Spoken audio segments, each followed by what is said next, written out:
Oi, pessoal. Então, primeiro vou me apresentar para vocês. Eu sou a Lívia, sou professora de Ashtanga Yoga em Porto Alegre, aluna da Laura Miguel e hoje também do Sharat-ji, que eu iniciei minha jornada de idas para a Índia.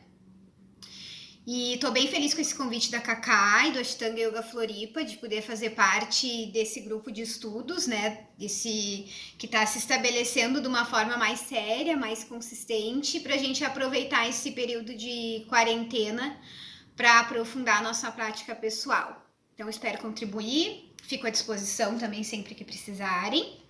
E hoje a minha proposta é falar com vocês um pouco sobre a dor na prática, os tipos de dor e como ela se manifesta na prática, e como um processo envolvendo a dor pode nos aproximar também do nosso propósito como praticante e da essência do yoga. Então, primeiramente, falando assim dos tipos de dor, é importante a gente ter bem estabelecido isso. O que é uma dor aceitável na prática e o que é uma dor que a gente não quer. Então, existe uma dor de desconforto, que eu acho que é bem comum para quem começa a praticar, que é uma dor, assim, por exemplo, dos ossinhos, dos isquios, do contato com o chão duro, uma dor de abertura de quadril por ficar muito tempo tentando manter essa postura com o quadril mais baixo, ou até mesmo na coluna, porque não tem a força na musculatura no entorno da coluna ainda para manter a coluna estendida enquanto fica sentado no chão. Então são desconfortos assim normais que aparecem nesse processo, porque o yoga nos tira muito da zona de conforto e a gente não está acostumado logo no início a fazer tudo no chão e no tapetinho. Então é bem normal, acho que a maioria das pessoas passa por isso. Outro tipo de dor que acontece e é normal também no processo é uma dor mais física, da postura que a gente está trabalhando, do que essa postura está propondo a modificar no nosso corpo, porque o nosso corpo vai mudando no decorrer da prática.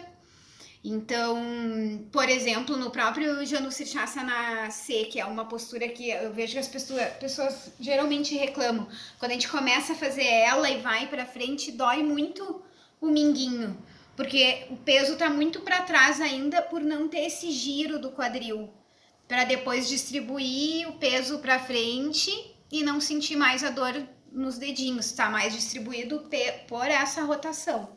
Então é uma dor também que faz parte do processo dessa postura, é o objetivo dela, assim como em tantas outras a gente vai trabalhando.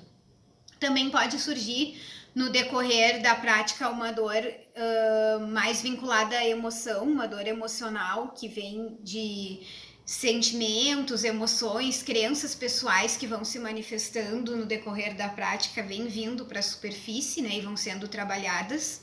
E muitas vezes não é fácil, né? Envolve dor nesse processo, envolve sofrimento, não é fácil a gente olhar para nós mesmos e nem sempre a prática vai ser agradável. A gente também tem que saber disso. Vai ter momentos que vão ser bons e vão ter momentos que não vão ser tão bons assim, mas que a gente está amadurecendo e evoluindo, né? Que faz parte também do processo.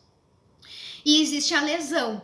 A lesão, sim, não é uma coisa que a gente aceitável na prática, né? Só que eu acho importante a gente falar sobre a lesão. Não é um assunto que a gente goste de falar, porque em regra, se a gente está fazendo uma prática de Ashtanga segura, usando os elementos e os princípios da prática, né? O Tristana, os bandas, como já foi abordado em outros vídeos, fazendo uma prática segura e sob a orientação de um professor capacitado, em regra, não vai se lesionar. Então, é uma exceção, né? Não é diferente das outras dores que a gente abordou, que é normal aparecerem no processo. É uma dor que a gente não quer que apareça. Mas eu acho bem importante a gente falar também sobre ela, não adianta ignorar, a gente tem que olhar. E assim como ela pode aparecer em decorrência da própria prática, também pode ser uma dor que se manifestou em outro momento da tua vida, num esporte ou por algum padrão repetitivo que tu tenha na tua rotina e que essa lesão volta a aparecer com a prática, né? Então também é importante olhar para ela e a gente precisa estar em contato e conversando com o nosso professor para saber que tipo de dor a gente está falando, né? Então, agora falando mais da minha experiência pessoal, no início de 2018 eu lesionei na parte posterior da coxa direita, Não foi nada muito, uma lesão muito séria, foi uma lesão muscular, uma lesão chata, mas não séria. E foi justamente num período que eu estava me preparando e me organizando para ir para a Índia. Então eu acho que eu não dei muita atenção. Eu estava com a orientação da minha professora, mas eu acho que eu mesmo pessoalmente não dei a atenção que eu deveria ter dado. Não quis encarar e olhar de frente para a lesão e acabei acelerando um pouco o meu processo de recuperação.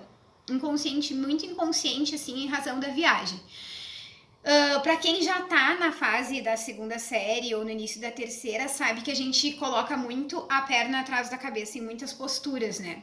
Em decorrência dessa minha lesão na posterior da coxa, eu comecei nessas posturas de perna atrás da cabeça a fazer uma rotação elevando um pouco o quadril para aliviar a posterior da perna e acabei criando uma compressão ali no sacro, um movimento repetitivo que acabou gerando uma lesão por estresse. Aí essa lesão sim foi uma lesão mais séria, né? Eu já tinha isso muito bem estabelecido, as posturas de colocar a perna atrás da cabeça para mim já estavam mais estáveis, nunca foram fáceis, mas eu nunca tinha, já fazia muito tempo e nunca tinha me lesionado em razão disso. Por isso que olhando e aprofundando mais no que aconteceu, eu vejo que foi muito em decorrência da minha negligência com a outra lesão, né? Então, daí a importância da gente olhar para as lesões e dar a importância e respeitar o tempo de recuperação da lesão, né? Mas enfim, essa eu resolvi levar mais a sério, então eu tive um diagnóstico, eu fui no médico, eu realmente vi que eu tinha fissurado o osso mesmo, fiquei bem assustada no início, bem triste, acabei perdendo muito minha energia para praticar, não tinha muita vontade de... Eu em nenhum momento deixei de praticar, porque algo maior me levava a praticar, mas muito diferente do que eu estava acostumada, completamente sem energia, né? Então ali eu também comecei a ter que exercer mais o tapas, aquele esforço, aquela disciplina de estender o tapete todos os dias, que muitos praticantes quando estão iniciando a prática de Ashtanga passam por isso, mas para mim já estava bem estabelecido, já era mais natural, já tinha se encaixado na minha rotina de uma forma natural e voltou a ser um empecilho, assim, né, em razão da lesão. E com o tempo, então, eu comecei a dar uma questionada na prática. Como tu fica mais difícil praticar, tu começa a questionar, né? Mas precisa essa quantidade de asana todo dia? Por que que eu pratico? E aí vem uma série de questionamentos que eu acho que fazem parte de um autoestudo, desse olhar interno mesmo. E com isso eu fui buscar respostas na literatura, na filosofia, fui conversar com praticantes mais experientes do que eu, e eu fui vendo que a dúvida faz parte do processo, que ela pode aparecer em algum momento. Eu sempre fui muito apaixonada por esse método, sempre confiei 100% nele, então eu nunca tinha tido um questionamento tão grande a respeito da prática. Eu acho que ela pode vir pelos mais diversos motivos, a dúvida a respeito da prática. No meu caso, veio em decorrência de estar vivendo, experienciando essas questões com a lesão. Mas, então, vendo que era normal, inclusive descrito nos Yoga Sutras por Patanjali, a dúvida é um dos kleshas, um dos obstáculos no caminho, né? Depois eu vou fazer um videozinho também explicando e adentrando mais especificamente nesse assunto dos kleshas, porque a dúvida é só um dos obstáculos, mas tem outros também para a gente conhecer e trabalhar juntos. Mas falando mais, voltando agora ao assunto específico que nós estamos abordando hoje, foi a partir me pautando na filosofia, indo para o autoestudo, exercendo o Swadhyaya, tapas, pautada na disciplina de manter, que eu fui achando as respostas para seguir no meu caminho do yoga e fazendo com que aquele obstáculo da dúvida não se tornasse um obstáculo na minha vida de prática, e sim fosse apenas uma distração mental que, baseada nos yamas e niyamas, eu fui desfazendo. Muito também pautado em Ishvara Pranidhana, né? Eu acho que começou a vir uma entrega para algo maior, né? Porque o yoga também é essa junção, essa confiança nessa energia maior que nos rege, né? independente do que tu acredita. E eu acho que foi assim que as coisas foram se estabelecendo, que eu fui me aproximando do que eu queria colocar para vocês, assim, lá no início, quando eu falei da gente se aproximar com o propósito do yoga. Eu acho que quando a gente começa a questionar mais, a gente começa a perceber de forma mais clara a nossa real motivação para estar praticando. Logo que a gente começa a olhar um pouco assim para a filosofia do yoga, às vezes as palavras são bonitas, a gente entende aquela coisa de aproximar corpo, mente, espírito, emocional, mas quando a gente vai vivenciando e experienciando, as coisas deixam de ser apenas uma forma e passa a vir de dentro da gente, né? Tu começa a entender a partir da experiência mesmo, e aquilo vai se tornando mais claro, né? No nosso dia a dia. E eu acho que a motivação do yoga está muito vinculada a essas transformações. A gente buscar ser uma pessoa melhor, a gente buscar se relacionar melhor com os outros, com o mundo, a gente ter um olhar de autocompaixão com a gente e com o próximo, desenvolver a empatia, tentar desfazer as nossas relações destrutivas e basear os nossos relacionamentos pautado em amor, em verdade. E então eu acho que tudo isso, assim, todo esse processo pode ter vindo pode vir a partir de outras coisas. No meu caso, a minha experiência mais recente foi com a lesão, mas ela foi me aproximando do real propósito, assim, me fortalecendo isso.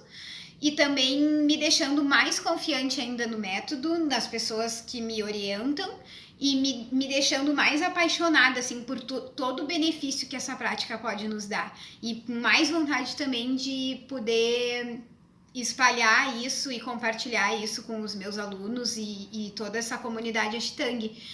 Então, eu acho que a mensagem que eu queria deixar é que para você aqui hoje para vocês é que é importante a gente identificar o tipo de dor, e depois de identificada, mesmo sendo uma lesão que não é a nossa dor desejada, a gente pode olhar para ela e acabar tirando uma lição pautada na filosofia do yoga mesmo, e amadurecer como pessoa e como praticante diante de tudo isso. Então é isso.